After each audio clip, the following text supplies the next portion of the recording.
বিপিনের copper হামলা কেন?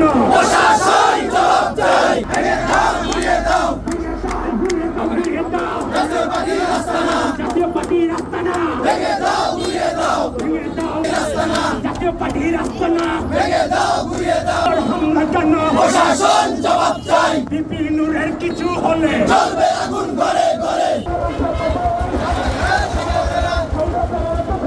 হুঁশিয়ার সাবধান।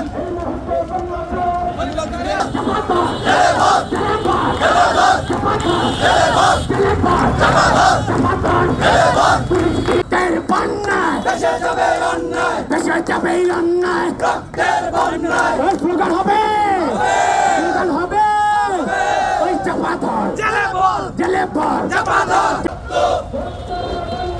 দেশে যাবে অন্যায়, হুঁশিয়ার সাবধান।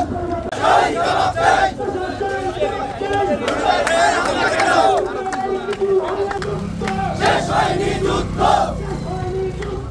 আবু সাইদ মুক্ত। ডাইরেক্ট অ্যাকশন, ডাইরেক্ট অ্যাকশন,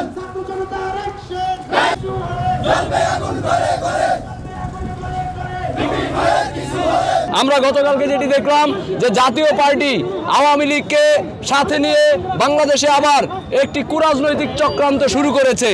আমরা এটিকে শক্ত হাতে প্রতিহত করার জন্য প্রস্তুত। আমরা দেখলাম প্রাথমিকভাবে গণ অধিকার পরিষদ সেখানে জাতীয় পার্টির বিরুদ্ধে স্লোগান দিলে তাদেরকে কিভাবে নির্মমভাবে পিটিয়ে আহত করেছে।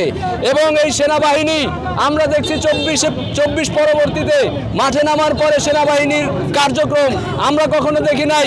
কোনো দুর্নীতিবাজকে সেনাবাহিনী ধরে নিয়ে গেছে, আমরা কখনো দেখি নাই কোনো চাঁদাবাজকে সেনাবাহিনী ধরে নিয়ে গেছে, আমরা কখনো দেখি নাই এই যে সেনাবাহিনী এটি রাষ্ট্রের যে আইন শৃঙ্খলা রক্ষা করবে সেটিতে তাদের ভূমিকা নেই। মানুষের জমি দখল করে নিয়ে যাচ্ছে আরেকজন, সেই জায়গায় তাদের ভূমিকা নেই। তাদের ভূমিকা হচ্ছে এই জাতীয় পার্টির বিরুদ্ধে যারা কথা বলছে তাদের বিরুদ্ধে। নির্মমতার অবসান ঘটাইতে চাই। প্রয়োজনে সেনাবাহিনীর যে প্রধান রয়েছে ওয়াকরুজ্জামান, তার বিরুদ্ধে স্লোগান তুলতে হবে। এই মুহূর্ত থেকে তাকে বয়কট করতে হবে। সেনাবাহিনীর প্রধান এবং আমাদের যেই শেখ হাসিনার ভ্যানিটি ব্যাগ থেকে নিয়োগ দেওয়া রাষ্ট্রপতি, তাকেও এই বাংলাদেশের জমিন থেকে উৎখাত করতে হবে। হাসিনার যেইভাবে পতন হয়েছিল সেনা প্রধান এবং এই রাষ্ট্রপতিরও একইভাবে পতন হবে। অন্যথায় এই দেশের আইন শৃঙ্খলা যেই পরিস্থিতি সেটি সুস্থ এবং স্বাভাবিক হবে না।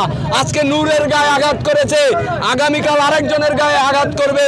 এইভাবে তারা 24 পরবর্তী বাংলাদেশে 24-এর গণ অভ্যুত্থানকারীদের উপরে আঘাত করবে, এটা আমরা সহ্য করব না। সুতরাং আমাদের রাজপথে থাকতে হবে, ঐক্যবদ্ধ থাকতে হবে এবং এদেরকে প্রতিহত করতে হবে ইনশাল্লাহ। যদি একটি দলের জাতীয় নেতা একজন সভাপতি যদি নিরাপদ না হয়, বাংলাদেশের সাধারণ জনগণ কিভাবে নিরাপদ থাকে? আমরা সেই নূর ভাইয়ের হামলার প্রতিবাদে আমরা আজকে বিক্ষোভ কর্মসূচি করেছি। সকল দলের অংশগ্রহণই করার কথা ছিল, কিছু কিছু দলের লোকজন আসছে।